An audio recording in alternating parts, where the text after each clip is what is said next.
Hello, folks. Hey, folks. Hello. And hello to everybody out there watching live or watching in the future. Hello out there. Welcome to a fourth episode of Access Loves Theatre, a conversation all about the joys of going to see theatre and other live performance. If you're watching this live, please feel free to leave a comment or a question in the chat. And Kate, who is our invisible technical goddess, will drop those comments and questions in the chat on our end, and we'll be able to answer them or simply read them out if they're exciting and worth sharing with the world. I am really delighted to have these three folks here with me tonight, and I will introduce them now. First up, we've got Roseanna Purcell, who is an actor and a writer. And Roseanna, you have given me as your location halfway between Lacken and Kilcummin in North Mayo. Yeah. I nearly was going to do a Google map so we could get really into it. The middle of nowhere, but by the sea, yeah, in North Mayo. Oh my God. Yeah. Are you right on the sea? Yeah, it's just out the window there, yeah. So like about a 5-minute walk, but I can see it from the window, yeah. We're very lucky. Oh, lovely. Yeah. Lovely. And we've also got Sarah Richardson with us, who is another playwright and actor. We had an actor and writer. Now we've got playwright and actor. And Sarah, you're out in Walkinstown, right? Yep, out in Walkinstown. Yeah. That's where I am. Not by the sea? Not by the sea, no, unfortunately. Lovely. And we are also joined by Mr. Mark O'Brien, who is the director at our own Access Ballymun, and is actually, even though we have all these Access chats and different kinds of events that are happening streamed from our homes, Mark, you're actually sitting in the Access, right? In Ballymun. Woo. Yes. Or in fact, I've actually built this thing in the box room in my house. You'll never know. I am, yeah. Lovely stuff. Well, thanks to the three of you for joining me this evening. And I should say that, you know, Mark and myself are associated with Access, but also Sarah and Roseanna, you've been working with Access as artists over the last many months, right? Mm. So it's all kind of a family gathering this evening. So that's lovely. So as always, ahead of this evening's chat, I asked all of you to share with me some of your favorite theater going experiences in the past, back when we could do such things. And you gave me some beautiful productions, many of which I would also count as highlights in my theater going experiences. But I was wondering if we could start by stepping back away from the present day as such and talking about a venue that no longer exists, but where two of the productions you mentioned to me, Mark, took place, and that's the SFX. Yeah. I said, let's go to the old person and anymore that were demolished. Yeah. So the SFX was it's hard to believe it's gone, but it's gone like 15. Well, it's gone a longer time than that, but like the apartments were built, I think, about 15 years ago. Yeah. But in up to the late 90s and all the way back, it was built in late 50s, I think.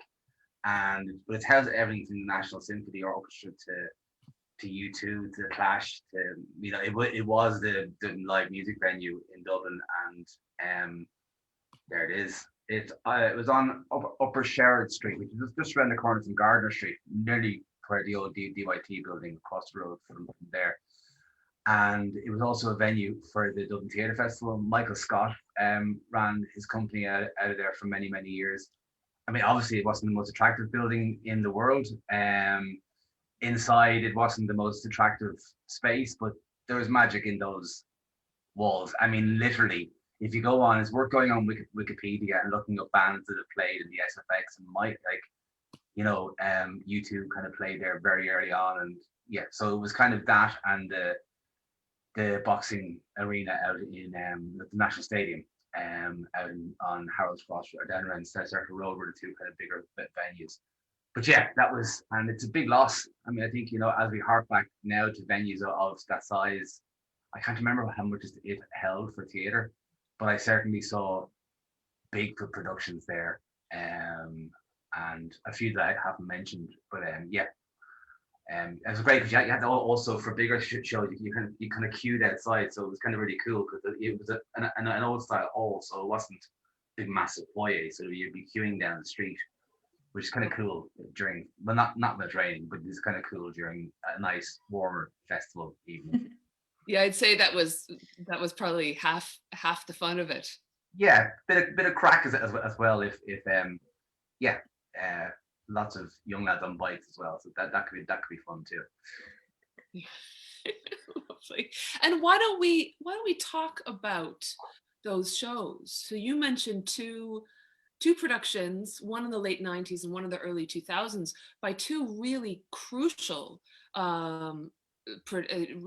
companies of the last 30 years. Yeah, and actually two very different ones, because one of them, the two shows I kind of put, one of them was a kind of a day-long trilogy of Paul Mercier's Dublin trilogy, Passion Machine, was done during the theatre festival, and the other one was Jason Byrne's Macbeth with Lewis Cannon, as part of, I think it was a Fringe festival. I think, and but very different. I mean, Lewis Cannon jazzed the show was on the stage, and the audience were on the stage, and it was short. It was quite, it was really, really intense, and it was, as Lewis Cannon shows, wherever it's kind of different to them. And maybe I'll talk about that one first, but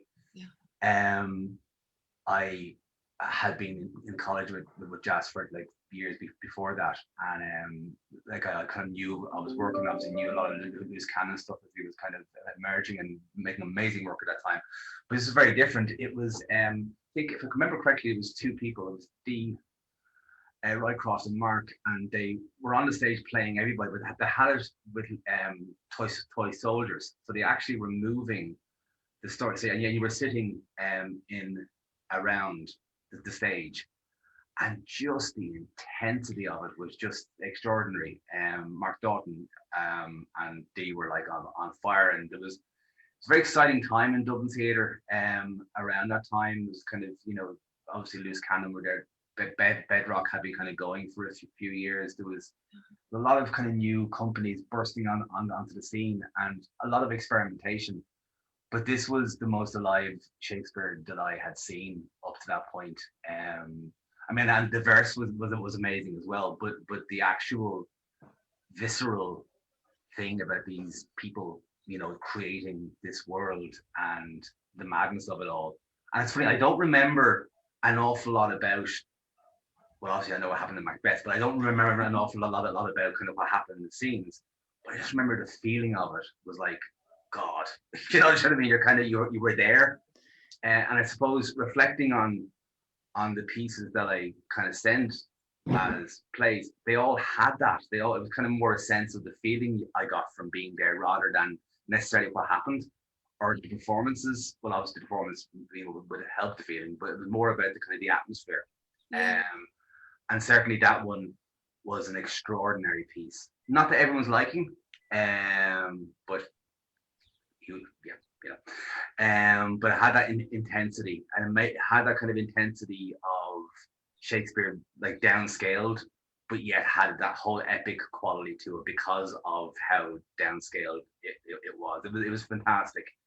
And the other one was Paul Mercier's the Passion Machine, who were a hugely important company over many years in well, not just Dublin theatre, but Irish theatre, and had massive influences that still do to this age.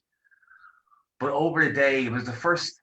I think well being first of the kind of trilogy or the day long experiences of Irish theatre. So it was 3 plays done over a day, and the last of them was a play called Native City, which, and these had casts of like dozens, and and just the scale of the ambition, and the scale of the storytelling, and the fact that it was a working class Dublin story. It was authentically of the city.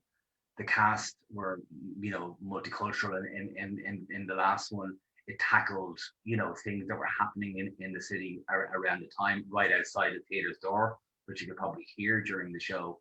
But just a sense of occasion of it being like the theatre festival, and then the reality of what it was about. So all I just remember is this like Paul is a great director, and like he just transforms the stage. It's very operatic. So like you'd move from all these spaces, like quite epically to like, from the GPO to someone's flat. And you kind of go, how the hell did that happen? And just the amount of people that were on the stage. And I just that was, there are moments like that have really affected me in relation to, say, our Irish theatre. They don't happen a lot because financially, like, but around those times, like even in the Abbey, the likes of Terry Flynn and like so works of scale that were but like Paul's work that all through the 80s, through the late 70s, and 80s, leading to this point of the Dublin trilogy it was an achievement, but also an artistic achievement, if that makes sense. Absolutely. Yeah. Yeah. And it feels like, and it seems like what you're saying is that scale was also made possible by this space in which it was being brought to life. Yeah, I think as well, though, I think there was also a scale of ambition that Paul engendered, and also in a generation of actors. I mean, not necessarily in that iteration, but previously, there was Brendan Gleeson, Anna McLean, there was all these amazing people came through Passion Machine, Roddy Doyle, there's and every actor of a certain vintage that kind of is still acting or was acting in Dublin were part of that. So it was kind of a real, there was an ensemble, there was a company, there was an ethos, and I think the fact that they took on, and Paul as well. Like, I mean, I think Native City was finished probably 2 hours before it went up. Do you know what I mean? So I think it had that energy of kind of making, that spoke to the people in the two square mile radius around the where it was kind of placed, but also could speak to anyone. So it was like accessible without being dumbed down, or without having to put in programs around it. But I think it kind of had, and I think it has had a deep resonance in relation to, in Irish theatre, what's possible.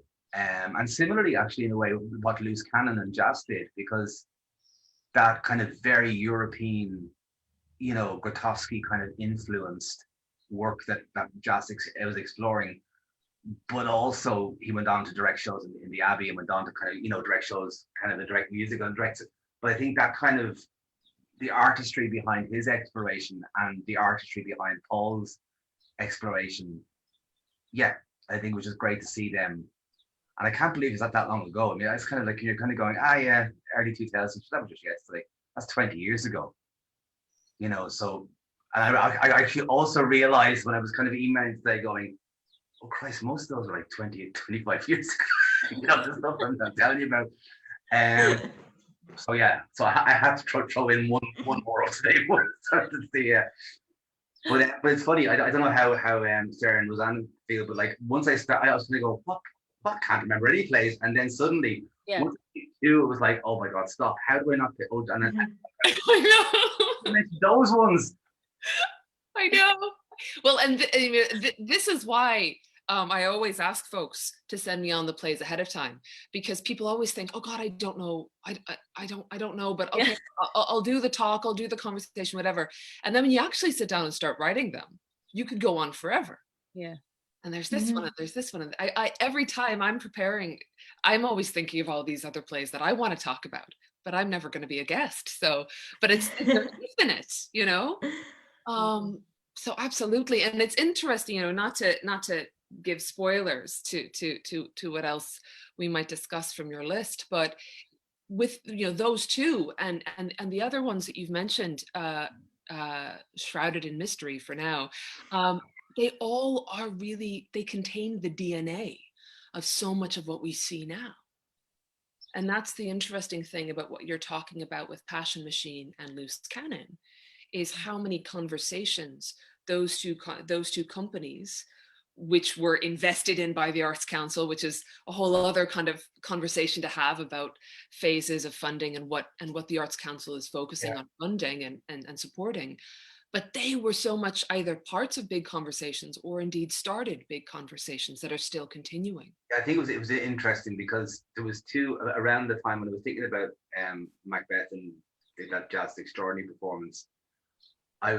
Because I was lucky to be in kind of dram soccer around a particular time in UCD where, like, there was Conor McPherson, Willie White, Jason, but there was a rake, Camille Sullivan, there was a rake of us, that were kind of, that were doing work together, and that was being reviewed in the Irish Times, God help them. But, that was kind of, because at that stage, the Irish Times reviewed everything in dram soccer, like lunchtimes, afternoon shows, and they reviewed them in the reviews page as, and if they didn't like them, they went to town on them, But the other one around the time of there was, for me, with say two of my contemporaries and pals at the time were like, because Connor was doing The Weir, and not at the same time, but like and two different shows you couldn't kind of see. But the fact of you mentioned kind of things that have resonance, is the fact that, like, Jazz was exploring these very contemporary, aesthetically challenging or whatever,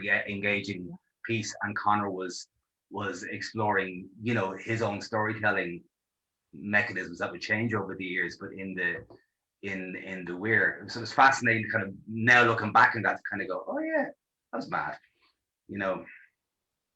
Yeah, absolutely. Oh my God. So I'm going to turn the conversation to another show, because I personally could stay on talking about that moment for a really long time, because there's so much to look at in that early 2000s, late 90s, in so many ways, which we will not get into, though hopefully sometime there will be able to have a longer conversation about that.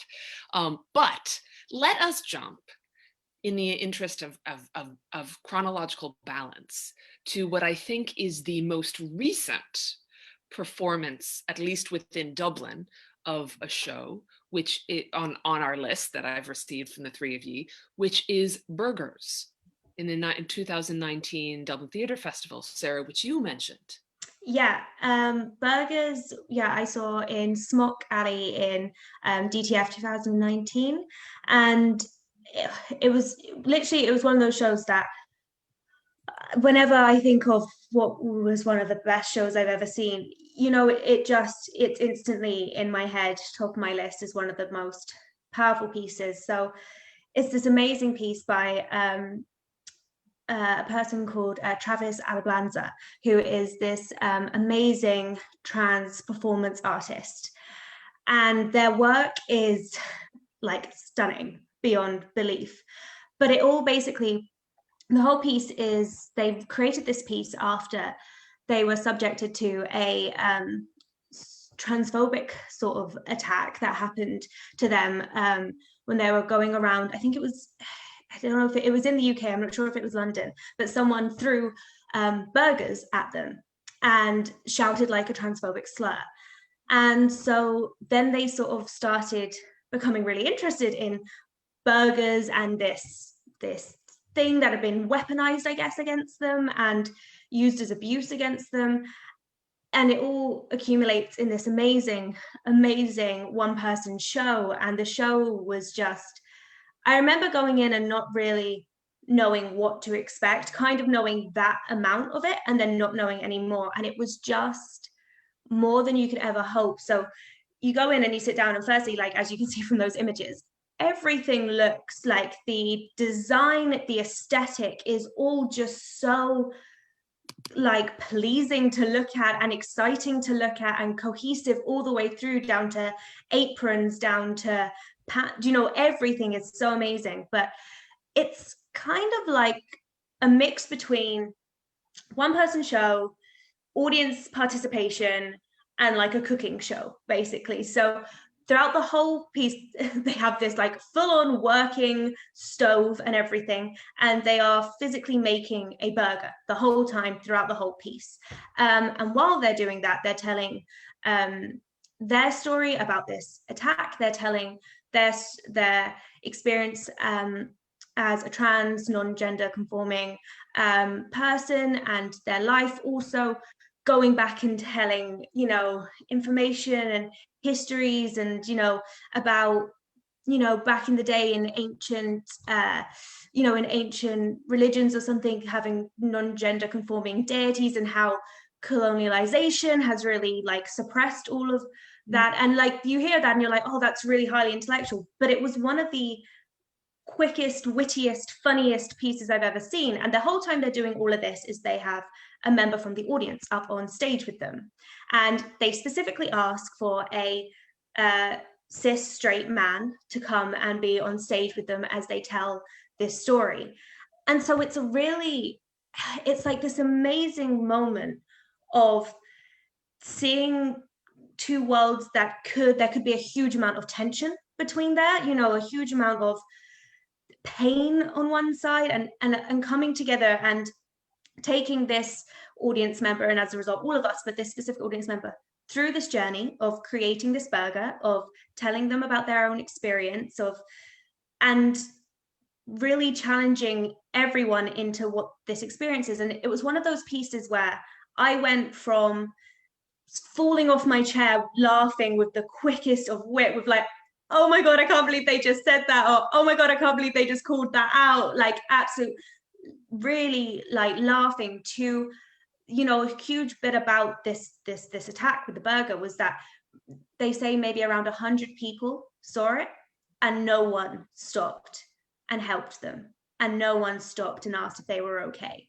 And it was all about this really moment as an audience member of like self-reflection, of like, they are so often like, what would you do, or what would you do in the future, or what, and you go from really quick, funny and like hilarious, you know, just that live experience of having a live member of audience on the stage, and anything can happen, and the quickest of comebacks and all of that sort of stuff, and so funny, to then sitting there in that moment of going, oh my God, this is all a metaphor for what would I do in that situation, or have I ever seen something like that, and how have I reacted in that situation, or what would I do in the future. And I just remember everything, like I said, from the set to the live action of the quick thinking, to the actual writing of going down this intensive metaphor about this burger, and this burger, which is, you know, they do this amazing metaphor, which is that, okay, so this is a burger box that, and I won't get this right, so this is very ill put, but it's something along the lines like, you know, this burger, this box is like say a beef burger box, but you open it up and it's a chicken burger in it. Now what do you know what I mean? Like, and like all of that for like for like the trans experience and everything. And it was just one of those pieces where I think every moment all the way through, I was just like, oh my God, I'm experiencing a moment right now, you know, like a theater moment. It was, and yeah, it stayed with me forever. And they're an amazing artist, and they've done amazing other shows, and it was just, this was the one that I got to see live. And that whole feeling of something that I guess, you know, it's hard, we miss so much right now, is that having that live audience person on stage with them, and what is that experience, and anything can happen, and things go wrong, and like all of those things. That was just, it was kind of electric to be involved in it as an audience member, you know? Yeah. Mm-hmm. Fantastic.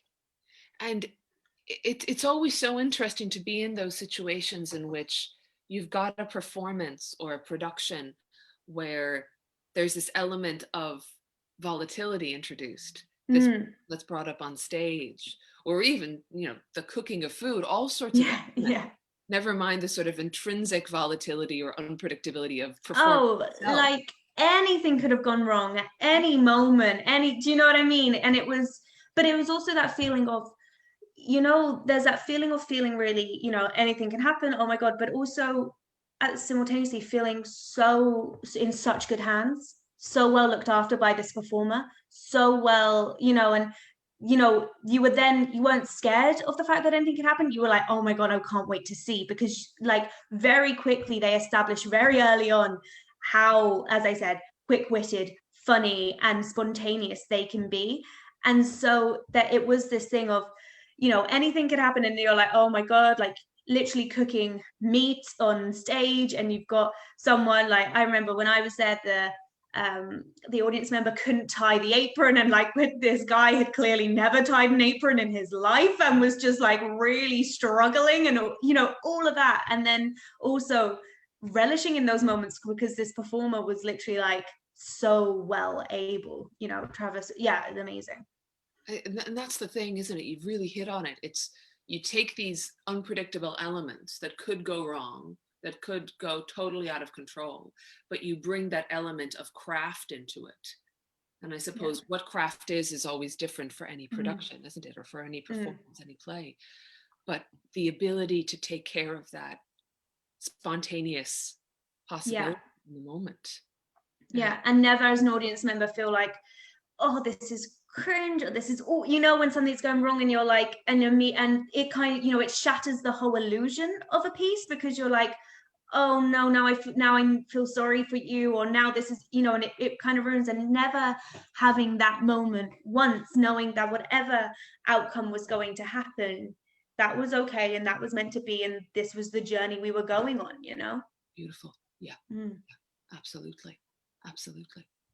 And just out of curiosity, I mean, you are a performer who makes their own work and performs their own words. Did you find at that point you had written and performed one production, right? Yeah. Did you find that experiencing this production, watching this artist's work, did that have an effect on your thinking? I was like, if I can ever be 1% as socially impactful, as funny, as confident on stage, I'll be like, I've made it. It was really one of those things where I was like, if I could ever in my life achieve like a smidgen of what Travis is capable of and does on stage, I was like, I'll die happy. I don't need anything else, because it was literally like watching a masterclass of someone who was so brilliant at their craft. And like I said, from every aspect, it wasn't just a beautifully well written piece of work, it was so masterfully then executed, into the design and everything. I was like, it was really one of those moments where I was like, if I can ever be a smidgen as I don't know, everything all the amazing like that Travis is, I was like, I'll be happy, because it was, yeah, like I say, it was a complete masterclass in all of that. Wow. That's really the essence of well, I don't want to define it in one way, but when we think about the Dublin Theatre Festival or any international theatre festival like that, that's the kind of encounter that a programmer dreams of, right? Yeah, literally. Having that experience of having that show come here and being able to connect, and also just not even touching on the actual, away from all the like good writing and all of that, the importance of a show like that, and the importance of a show like that reaching as many audiences and connecting with as many different audiences as possible, I think is such a huge thing as well, because having the trans experience and the non-binary experience on stage, and talking about everything from the beauty of it to the abuse that they can be subjected to, I think is such an important thing to be facilitated and be supported and be shared in as many different audiences as possible. Because like I said, the impact it had on me, and the people who I know, who I was with, and everybody who came out of that afterwards, everybody was like, oh my God, this was something, this was special. Yeah. Oh, beautiful. Well, I want us to stay in Smock Alley, and maybe stay with self-made single performer shows, because we can stay there and talk about the wonderful Pondling, which was in a couple years earlier in 2015, right, in Smock Alley. Yeah. So I saw Pondling after it was in the Fringe Festival, and then I think it toured a bit, and I had heard so much about this play as I was dying to go see it, and I went to see a matinee. And I remember about 10 minutes in, I could feel my jaw on the floor, and I was like, I can't believe I know the person who wrote this. I cannot believe I know the performer. Now, I don't know Genevieve very well, but it was one of those things of like, oh my God, she went to the same school I went to. It was world class from like straight out the gap. Like it, like what she created this in this little child, this kind of creepy little child, like the detail of Madeline, the character, and her shiny shoes, and how obsessed she was with them, and that gorgeous framing, and like the staging was so simple, but it was so effective because it was this girl who lives on a farm with her grandparent, with her grandfather, and in rural Ireland, which isn't the most, like, in theory you might think bit grim, but her imagination was French and romantic and beautiful, and she aspired to all of that. And I mean, at one point she sings this incredible French song, and it's almost like you can see her on a swing under a tree, and there was just moments in it where that fantasy would take hold, and you'd find yourself hysterically laughing at the most darkest things. Like she would bring, at one point she brings a friend over to play on the farm, and she's beheading chickens, and she's hysterically laughing, and the friend I think passes out at this point, and it's just like you're kind of the whole way through, you're kind of like, what is she going to do next?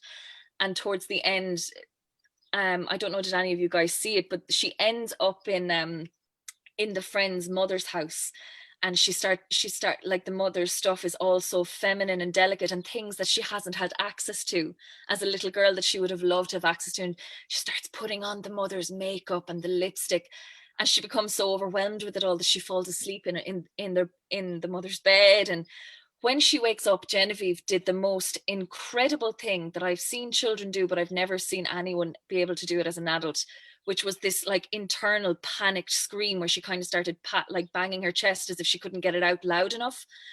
It was just incredible, like really, really world-class theater. And I think about it all. I think about it all the time. Every time I see Genevieve, I keep wanting to ask her, like, will you do Pondling again? And I mean, it was Fringe first in Edinburgh, and I think it went to New York and to London. She's had incredible success with it. But what I loved is, I mean, again, I wouldn't have known Genevieve that well then, but what I loved was that it wasn't a writer trying to show you how good a writer they were. It wasn't an actor trying to show you how good an actor they were, but she met the two of them so perfectly for herself as a writer and an actor. She wrote just such a brilliant piece, like playing an 8-year-old girl, you know. And the world of it was so visceral and real, and it was just stunning. Yeah, really stunning. And one of those experiences again where you come out and you're kind of like, I've really experienced something here. Like something has really passed through here, you know. It was fantastic. And what a remarkable feeling to have when you know somebody and then you feel like you don't know half of what they contain when you see their because like at that point, this was, I mean, I think Genevieve would have been maybe 2 years ahead of me in the Gaiety school, so I only kind of would have met her in passing. But I mean, to then just kind of see someone from like a quick hello in a theatre foyer, or like that kind of, or at a party or something, and then to just go and see them create this whole world, it's like, it's so exciting, and it makes you see it's inspiring, because it makes you see, wow, like if someone of my generation can achieve that, then that speaks volumes for inspiring younger generations, you know, and our generation as well. Like it kind of raises the bar an awful lot, and you just want to meet her there, you know. Like she was, like, it was just a sensational show. what a beautiful way of putting it, that she raises the bar and you want to meet her there. Mm. And I think that's so fascinating to talk about. I mean, certainly, in front of me, Mark, you were talking about the extraordinary moment in which you and your colleagues occupied UCD, not occupied, but just were simply there. Um, and it certainly was, you think back on who was there, what was incubating in that time, in that Dramsock. It's extraordinary. And then, and you think about that moment and what came out of it. And again, then I'm looking at these two actor writers, playwright actors, however you might describe yourselves. And here you've both come out of the Gaiety School of Acting, Yeah. out of which Genevieve also came. Mm. And we're now looking at this well-established moment that has been happening for a number of years now, right? Of actors who are also writers, who are solo performers and sometimes go on to write plays with others in them as well. But it's a fascinating thing, and so many coming out of the Gaiety. Mm. I think it's interesting because like when I was coming out of Dramsock and looking to see what future lay it made in different areas, what's happening now was seen as a disadvantage. Like you had to be one thing. So like for the first 5-6 years of my career, I was kind of going, well, an actor was the first thing I wanted to be, but I also was into music and I started directing a bit. And I remember kind of you'd go to funders and they kind of go, and there was the impression that you must be equally crap at them all. Jack of all trades, master. And I think it's one of the great things that's happened. And and to be clear, it hasn't happened for a good reason. It happened out of adversity a decade ago. But I do think there's something different being built. But again, not every actor should need to write plays to have a career. Do you know what I mean? Yeah. Mhm. This is it. Yeah, I saw a funny video, which I imagine perhaps one or more of you saw on Twitter, of a guy basically doing a parody of an actor recording a funny video for Twitter. And it's basically, rather than him actually doing the video, it's about getting a call from his mother and explaining that he has to do this thing now because actors now have to be gas and have these videos that they make because you can't just be an actor. Yeah. And yeah, it's and as you say, it's complicated, right? Because it has produced this remarkable body of work from all of these people who have these multi-talented capacities. But also as well, it's kind of the social things that are different. Like back in the 90s, like when I came out of college in the mid 90s, you could live on the dole. Yeah. I mean, so you could survive. You could get a cheap place in town. You get a bed sit. You could afford to be an actor, in your 20s or whatever. Now you can't. So I think there's a kind of, there was certainly in the late 80s to early 90s, society was different. The housing market was different. Bed sits existed. Not all great now, mind you, but there was a certain kind of pressure didn't come on, at 20 the way it does now. Mm. Yeah. And I have a friend who she's also a writer performer, and I mean she's our generation, and someone said to her, if you want to be taken seriously as a writer, you need to stop writing for yourself. And I just stopped her in her tracks and I said, did anyone say that to Phoebe Waller-Bridge? Did anyone say it to Michaela Cole? No. Would they have said it to a man? Probably not. I think that's kind of like you were saying, Mark, of like if you're tagging yourself in the past as the jack of all trades, you mustn't be very good at any of them. But I think people are really starting to own now that they can multitask, and I think that kind of the like modern theatre has really embraced that, which is great to see, I think.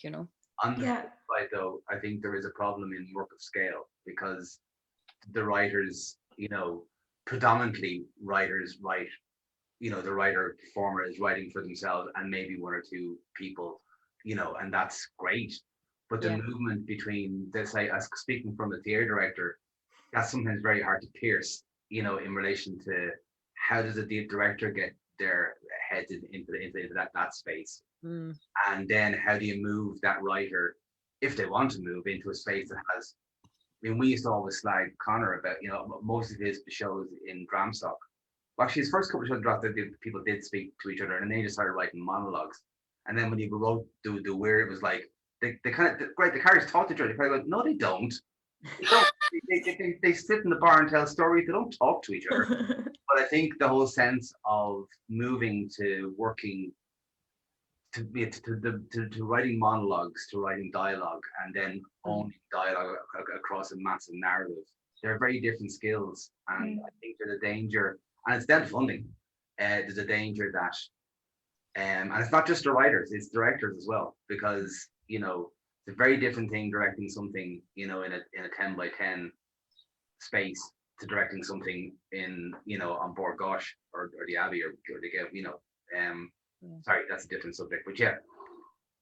No, and I mean, so many of these things, it's like every single Wednesday night when we're having these chats, you kind of go, if only we could pop all of these hours. We'd be here for 10 hours, but we'd be absolutely happy to be there for the whole time. But because you talk about when you came out of college, Mark, and then Sarah, I know you came out in 18, right? 2018. Yeah, 2018, yeah. And Roseanna, what year did you come out? 2012.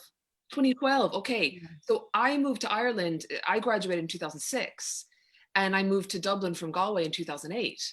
And I remember it was kind of straddling those two moments, right? I wonder, 2006, 2008, what was what was going on financially? I don't know. Yeah. But I remember being a young artist like you're describing, Mark, and the possibility of getting the room in Dublin, and it just meant you were here. And the kinds of navigation that people have to do now, and how that's shifted over 5 by 5 by 5 by 5 years. And what is the relationship that has with the work, and with as I think that idea of scale is so important, both on the stage and also within any artist's mind. Yeah, it's really interesting. I think it's something like definitely that I think is like kind of in a way of that links into that is this like kind of this opening up this way into the industry and around the industry. I know when I did finish my A levels and stuff like that, and the very idea of as an actor, because I was an actor first, was into the industry, it was that, okay, go to drama school, get an agent, get a job straight away, and you get a big job in a big theatre straight away, and then you're just acting, and that very much felt like that was the only way. Do you know what I mean? And if you didn't hit those things when you were supposed to hit those things, if you didn't get a really big agent the moment you left, if you didn't get a job as soon as you left, if you didn't get those things, it was like, okay, now you're on the pile and you gotta all of that sort of stuff. And it definitely and that was really scary. And I think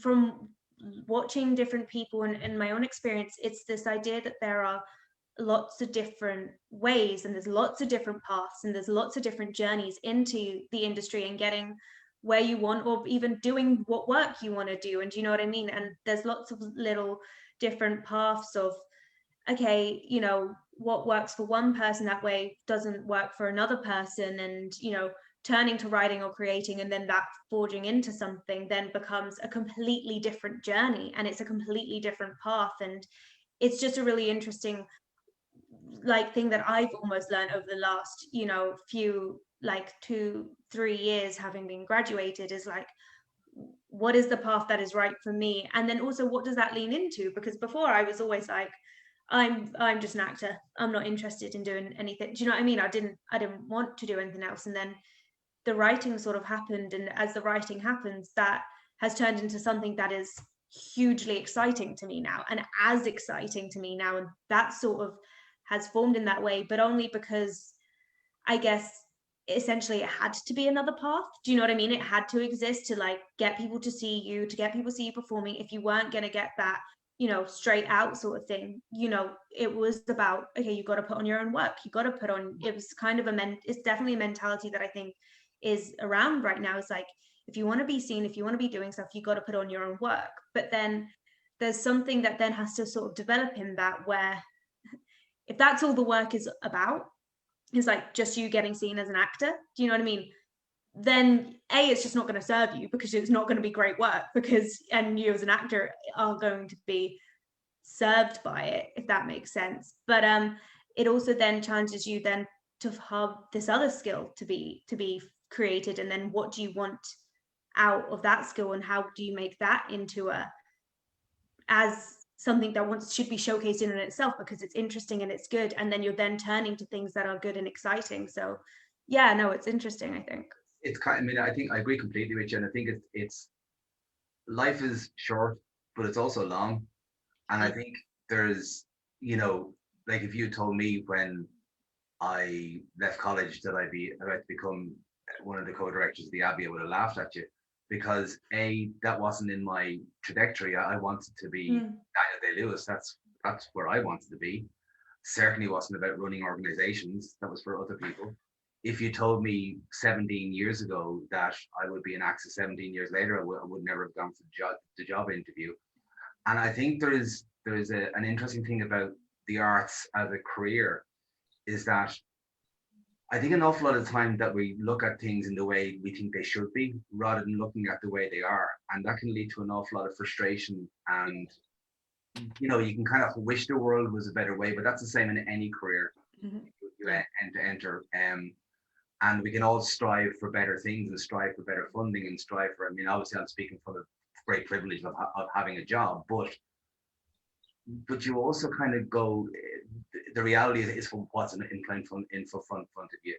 And if you want to change it, then you're going to have to actively change it. You can't, you know, it's a horrific career in some ways to get involved in, if you can't shift that view, Sarah. Do you know what I mean? Because I know a very, like, I won't name him, but he came out of college, brilliant actor, and he went straight into a job, a very good job in the Abbey, and he stayed there for a year. But then he left, and he went back and went to RADA, and he's still now kind of got but he did that out of choice to avoid exactly what you're talking about there, because he knew in 3 or 4 years time that would go. Do you know what I mean? That his moment would go.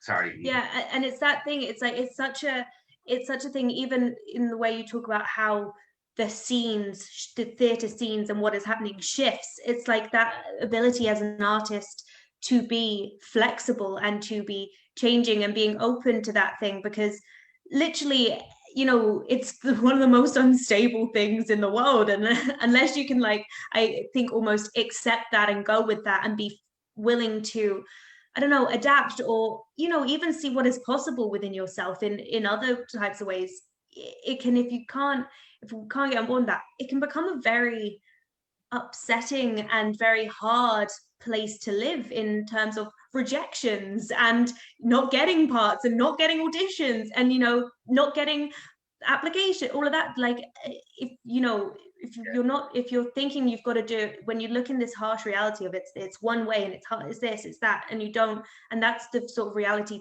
that you exists for you, you know, it's also not true, because there are so many different creatives that have just gone so many different ways and had such amazing different career paths, but it's so limiting, and probably, and not great for you personally or mentally as a way to survive in this industry, I think. And one of the things, sorry, I know we're way off topic, Aoife, but yeah, sorry. one of the things that I kind of really advocate is that, like, I said, my career path wasn't to be running things, you know, that definitely wasn't.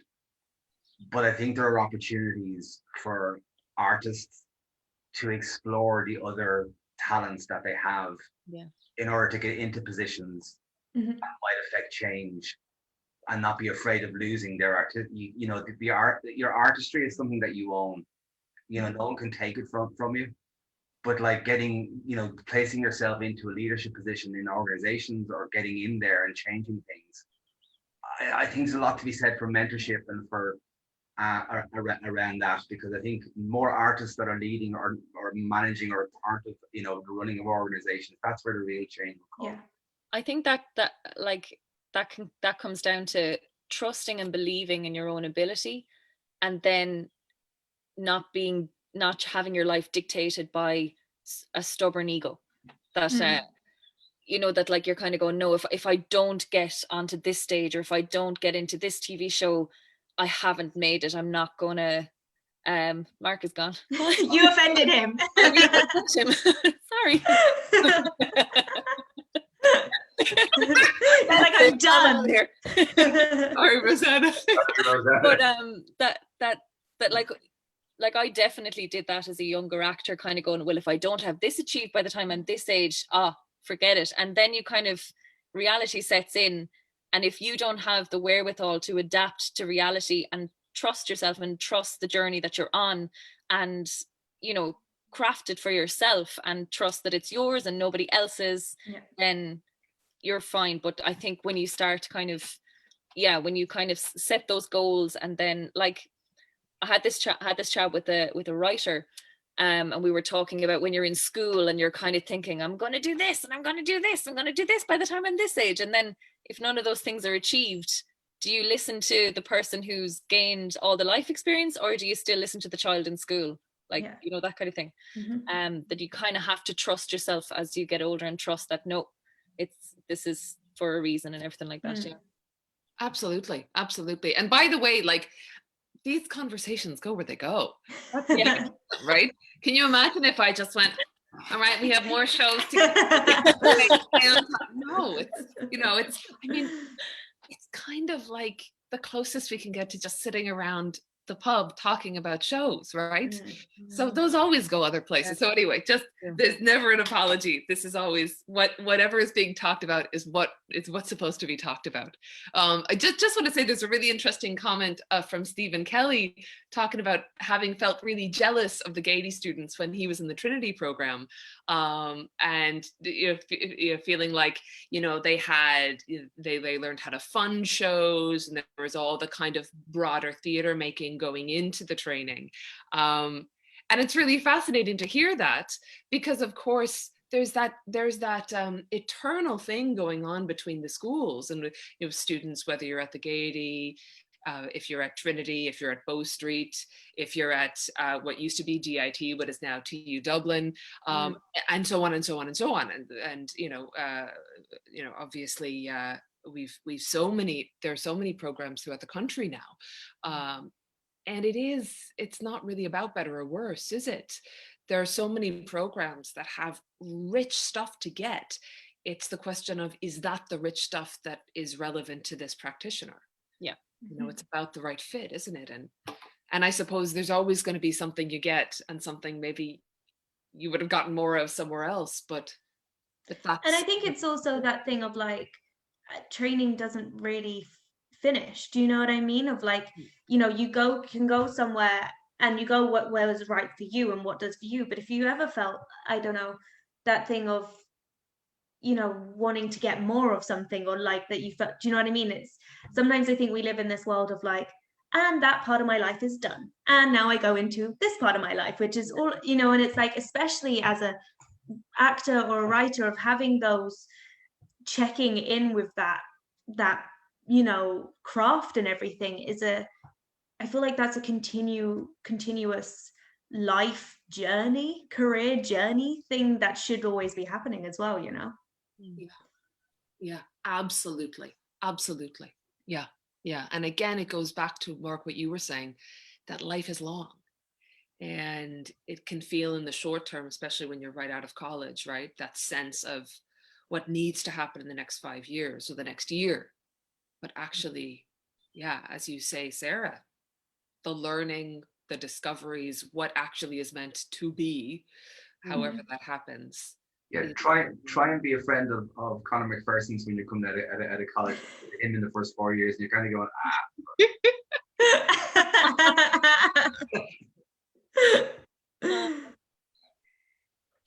Now, I want to, Jesus, like, we're nearly at 8 p.m. and we've talked about 3 shows. Like, this is it. There's just too much to say. But maybe we've talked a lot about scale. So we might touch on the chakran, which Roseanna, you mentioned. And I remember having moved here in 2006, it was such a talking point. Oh my God. Like, I was in transition year, and I already knew I wanted to be an actor. My parents like brought me to see the shock run, and I'd say I was in maybe the 6th row, and Don Wycherley was playing the lead, and Erin Monaghan was in it, and Anita Reeves and Lisa Lamb and Mairead Nesbitt, a local tip girl, was playing the fiddle. And it was a melodrama, and I had to write this down because a melodrama definition: a sensational dramatic piece with exaggerated characters and exciting events intended to appeal to the emotions. And I bawled my eyes out 3 times during that show, which was nothing, only a joy to experience. Like it was like being at and I'm not really into GAB, but it was like being at an All-Ireland match. The set, like the audience were so on side with the performers, and that's a great photo. And actually there's the dog. The dog in the shock run is called Tatters, and my mum is involved in Thurles Drama Group, an amateur dramatic group, and we got a West Highland Terrier and called it Tatters after the shock run, because they did the shock run in Thurles. But I remembered that night that we went to see it, there was this a set piece that moved around that was like a cliff face, and Don Wycherley had an oil lamp and he'd put it down on the ground, and as he was speaking he accidentally kicked it over, and he kind of looked as if to go oops, and kind of gave the audience the cheekiest look you've ever seen, and everyone just went way, like cheered him on, and like he gave everyone this massive wink and like this kind of off the cuff remark. And it was just that perfect like you were saying earlier, Mark, about like you go to see something, and you were Sarah as well about Burgers, when you come out of something you're like, wow, I don't even remember what was said, but I know I felt everything internally. And I mean, you know, it's like in the wrong hands, that production could have been twee or, you know, commercial, that kind of thing, but it was just a celebration. The whole thing was just a celebration. And I remember just coming away from it, and like that's an experience that's massively, I feel, influenced me as a performer, as a writer. And I feel like, as you were saying, like in the DNA of Irish theatre, I feel like that production is somewhere in my DNA. I just adored it. And like I remember Erin Monaghan was playing Harvey Duff, and he had the most incredible physical tick where he'd scratch the top of his foot with the back of his other leg, and he had the most incredible physicality, and the keening scene with Lisa Lamb, and it was incredible, really, really incredible. And again, that scale as well, like as a teenager going to see that scale, that's what I went into college thinking I was coming into. So like I would have seen that, and like that was before the recession. Then I went into college as soon as the recession happened, and came out to like, oh, hello, where is everybody? Like all those, like, and I remember like when I was in UCC, I'd go up on the bus on my own, and I went to see Jason Byrne's Romeo and Juliet, and I saw a Bedrock production. I can't remember the name of it, but like I remember going to see all those things as a student. I'd go up to Dublin to catch them, and then went straight from the gate from UCC, and it was like like they were all gone. It was amazing. That scale had reduced so dramatically over those years. Because you think about it, and 2010, and Mark, I'm sure you'll remember this. I remember, I can think of the Facebook posts of people posting the shots of the funding cuts to all the companies. Yeah. And just I remember standing at a theatre forum members meeting in 2009, 10 could have been, and my God, and it, you know, at that stage it ceased to be about the art. It's about people's livelihoods and families. Yes. It's not about, you know, we can't do plays anymore. You're standing in a room with people that are losing their jobs. Yeah. And I think that, yeah, and I think we're still recovering from that place. So it's not about amounts, you know, it's not about necessarily, obviously it is about amounts of money, but it's also about structures, you know. A lot of companies went at that time. So yeah, God, we're going down a bit of a dark hole now. Let's just talk about the shock row. That's a lovely place. Sorry.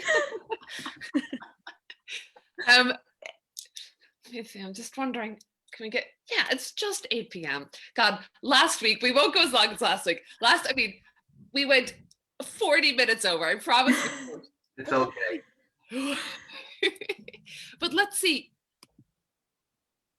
about fitting in one more.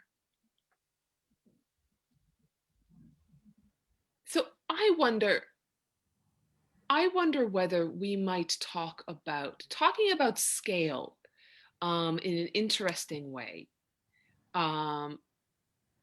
in terms of the set design, in terms of the vision, in terms of what's going on, is We Can't Have Monkeys in the House by Kiera Elizabeth Smith, which, Sarah, as you mentioned in your information, it was in the New Theatre in 2018, and then it headed to the Peacock the year after, right? Yes. It was, I remember seeing this piece and just like, it was bonkers, like absolutely bonkers. Like, it is wild. I didn't get to see it in the New Theatre. I saw it in the Peacock, and it was, the Young Curators Festival, I think it was brought in for. Yeah. And Kiera, like, is an amazing writer. Obsessed with her as a writer. But like, the whole piece is wildly bonkers. It's like this absurdist comedy family drama kind of thing. And so there's these four sisters, and one of them had left the family. I just see that, had left the family and then has come back because her mum had a heart attack and is on life support. And it's all about, do we take her off of life support? And the three sisters are wild and bonkers, and these absurd characters that clearly have been really deprived of just like normal life. And like, one of them thinks they're like an influencer, and like all of, it's so wild and bonkers. And I just loved it. I was obsessed with it. But what was really the intelligence of what it was for me, just got me, was this. It was this story, which I actually think, when you look at it at the basic form, is a really classic story of, family, what you do with grief, and what you do when families who have been separated then come back together. And also, and again, as everybody is clearly, though I'm not Irish, I'm English, but something I'd experienced over as an outsider looking in on a lot of the Irish shows that I had seen, was this idea of there being one member of the family who leaves and goes somewhere else, and then what happens when that member of the family comes back. And a lot of the shows I'd seen around that had been about a male leaving and then coming back, and all that. And so it hit me how this, like, quite not common, but quite, it's the structure that had been sort of explored quite a lot, that had never been explored in the way that this was, and it was flipped completely on its head with all its absurdity and bizarre nature and everything. And then this like pain, like interlaced underneath, and linking in, why did one of the daughters have to leave, and what did that mean? And they're all given male names, and the sort of maternal misogyny that was imparted onto them, of like her not wanting daughters, and then shame that came, and I don't want to give anything away that happens, but the shame as to why one of those daughters has to leave, and what these other sisters have been told, and how they work that out together. And you get snippets where you're in one of their heads, and it's all how they perceive the world, and you get snippets of where they play these games, and that's how, these adult women, clearly in their like late 20s or early or 30s, are like acting like children. And like I say, it was just this most amazing vehicle of absurdism to tell such a amazing story. And again, it's one of those things of where, it hits really hard, and it's this classic story of someone leaving and coming back, and the pain of when your mother, the grief, and who makes those decisions. Is it the person who's been there caring? Is it the person who's left, and where do they fit back in? But then also this exciting bubbling layer of just like, what is happening and what is going to happen next, and oh my god, these characters are wild, and all of that sort of stuff, which is really, the exciting part of live theatre as well, of going, I don't know where this story is taking me, but like, we're going, and then it all unraveling, which was, it was just a really exciting piece to like go and experience as well.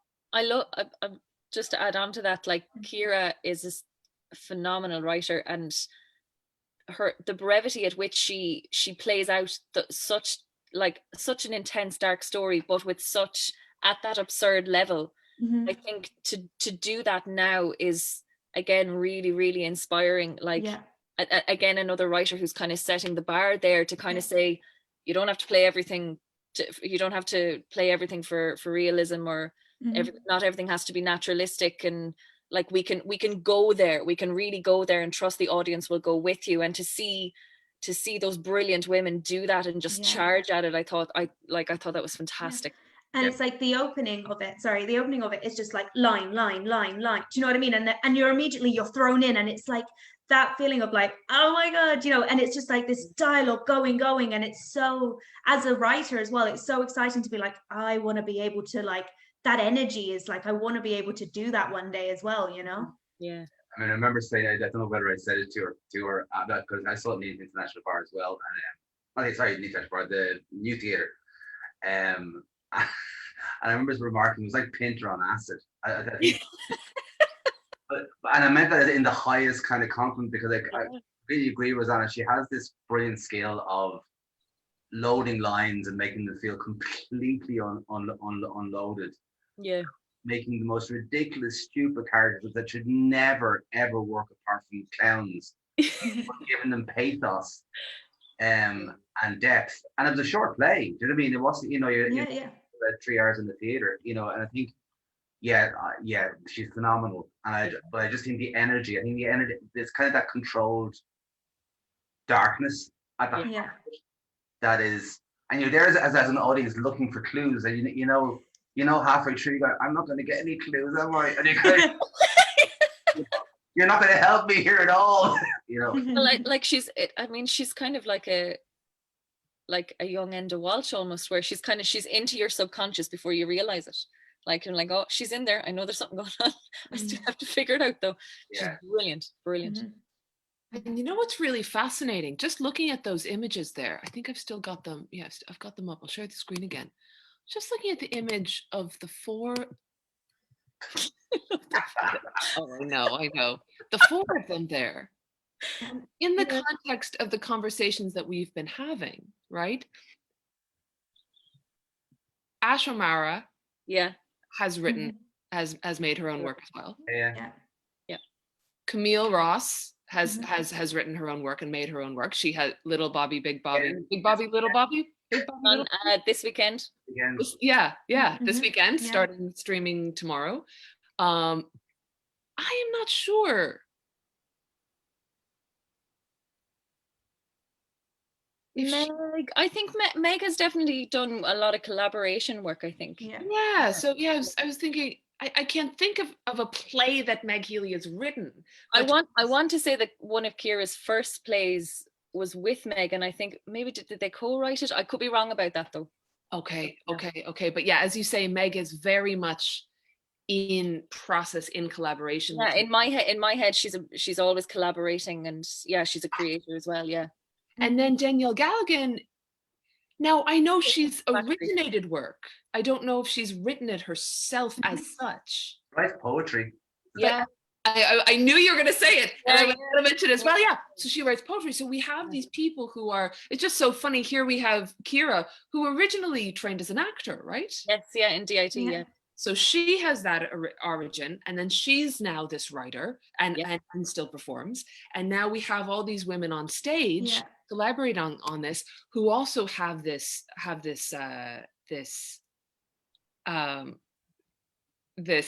creative life. Sorry, I'm just seeing the next comment. A recession is coming. How can it not? Are we looking at lists of funding cuts coming down the road? Okay, We're not. We're not. And I think we've had very interesting patterns so far this year in terms of funding and in terms of investment. So we'll leave that. We do not worry, Kevin. We're saying it now. It's not going to be a problem. But let's just end on talking about one final piece. And Roseanna gave us the perfect segue into it, which is she compared Ciara to Enda Walsh. So, we've talked a lot about the seeds that are planted and the DNA that runs through work that comes after it. And we've looked at that both in the last 10 years as well as in the last 20 years. So let's look at something that we've been talking about and thinking about and having lived within us, whether or not we saw that original production, which is Disco Pigs by Edgar Walsh back in '96. Yeah. Yeah, sorry, yes. I remember seeing it. I think it was the International Bar where I saw it. So I'm not sure whether it was I think the original was in Lombard Street, but it was within the first year anyway of it. Pat Kiernan's production, wasn't it? Yeah, it was. Yeah, yeah. With Kieran and Eileen, with Killian and Eileen. Sorry. Yeah, Jesus. I just the memory of the two of them crawling out from underneath seats, which I think that like like that was it. Two kids, classroom chairs, them dressed, if I remember, in white t-shirts, and him first time actor, wanted to be a rock star, no one knew who the hell he was. Eileen Walsh, had been doing some stuff. But Jesus Christ, you were sitting in that room and you kind of went, okay, this is not, what we're expecting. But also it was kind of nearly the iteration of something that was going on that Pat Kiernan and Kirkadurka and Enda Walsh had kind of captured a moment in time. There was a rock and roll to it that was just visceral. And I think, there was an energy around it that was of the moment, but also just the language and the way the language meshed with, like, around that time, physical theater was kind of that become a big thing, in relation to the wider theater scene, with sort of theater with young people, and a lot of European stuff coming over was very physical. And yet here you had an Irish tradition of canonical, literary mastery that Enda Walsh has, colliding with the madness of Pat Kiernan, and I mean that in a very precise way. And then kind of very precise performances. I mean, that, like, they were toned physically and they were toned in their performance. I mean, and they both looked like God. Like, they were just like, it was just incredible. And it's funny, a lot of people talk about Cillian Murphy out of that, but I just, like, he was great and it was on, but Eileen was just out, and it continues. I mean, anything she's in, I will go and see. I'd watch her reading the phone book. She did Bessie Burgess in Play on the Stars a number of years back with the Abbey, and just, no one ever need to play that part again. But I just think the Disco Pigs, there was a moment and it was a tiny room. I mean, you kind of, upstairs in the International Bar, I know, can't believe 40 people at it, and if so, they're probably breaking some fire regulations. But just, it felt like it was on a massive stage. It felt like in the O2. It had that kind of, it felt like you were actually up on stage with the band. If that makes sense. With the energy on, you came out going, well, can I go back in and see that again? And I did, and lots of people did. You couldn't get a ticket for it. Yeah. And it was 96. Was that when it was? That's what you tell me on. Right, yeah. But there's a moment there, kind of, right in the midst of that, when there was something happening in Cork, when Druid were kind of at one of their, Druid at their height. Druid are always at their height, but there was a kind of, there was something happening there. There was like Red Kettle in Waterford. There was loads of companies, Island down in Limerick, but there was work that was, and loads more. There was U3. There was like loads of companies, but just the Cork thing became really, really interesting because there was a certain attitude as well that, like, we're better than you, and and they certainly were. And I just think that marriage of Pat and Enda, and Cillian and Eileen, it was just magic. It really, really was. The one that it reminds me of is, and it's one that was also on my list, was back 4 years previously, was Co-Motion's Frank Pig Says Hello, where Sean Rocks actually, who is now Arena, and David Gary And again, that was the same thing. You came out of that going, holy God. And it was these two actors playing, well, Sean played multifarious kind of characters, but just in a physical way. And I think that to me, yeah, I mean, I'll never forget that either. But just think those moments in time where it's like all the shows, you walk out of the theater going, oh my God, I want to go back. I want to go back to that again. And not so much to see the show, but to experience the feeling again of kind of what that made you feel. Yeah. God, that's 29 years ago. Oh my God. My mum remembers seeing Sean Rocks in that, actually. She talks about it all the time. Your mother, right?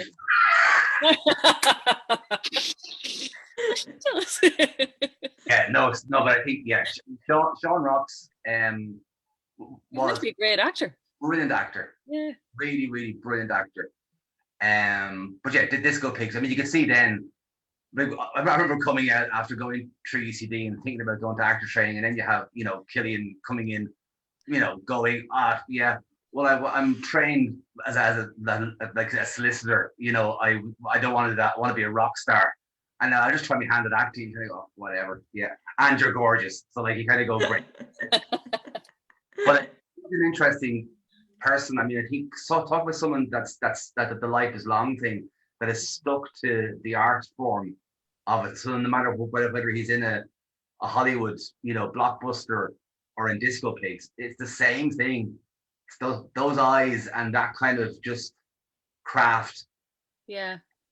So yeah. And Pat Kiernan as well is someone who always aims for that level of scale. Like I saw Far Away, what's that island off Cove?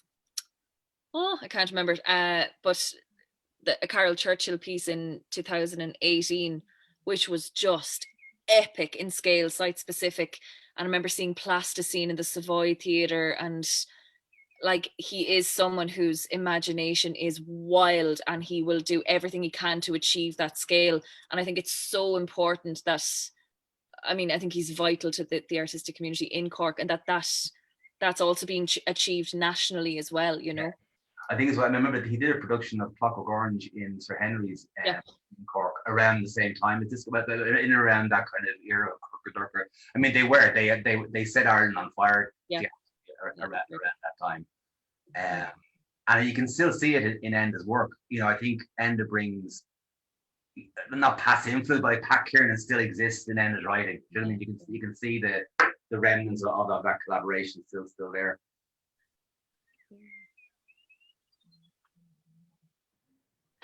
Who has the bird song, by the way? It was a beautiful. Me. Sorry, that's me. No, don't apologize. It was this beautiful, conclusion to Mark's statement. Mark is just always followed by birds, so, you know, wherever he goes. Everywhere he goes. That's the warning. That's my little kind of warning going, shut up. That's my you're over your limit. Well, listen, you know, we should probably, for reasonableness sake, we should probably wrap up. But every week, some different kind of conversation and different kinds of meditations emerge. And I think it's so fascinating that we continued to come back to the idea of a moment of change, either within the country, within the industry, or sometimes just within an individual artist encountering a play, a production, a performance that changes something for them. And again, you know, what we're trying to explore in these conversations is, what is it about seeing live performance? And I think, and we've talked about scale tonight. So there we have the biggest scale and the most intimate scale, and the ways in which theater can light up and change, transform so much within all of those scales. So thank you so much, folks. It's been a real pleasure, and thanks for being so thoughtful and so interesting and smart. And before we end, I would just like to take a moment to mention someone who has passed this past week, who was part of our community, a woman named Fiona Hurley. who many folks in the community will know, will have worked with, will have had in their lives. So I wonder whether we might, as is tradition, when theatres are open and performances are happening, I wonder whether we might give her a final round of applause the way that we would at the end of a show when someone has passed.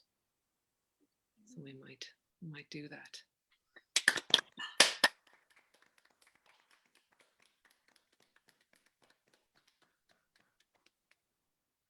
Rest in peace, Fiona.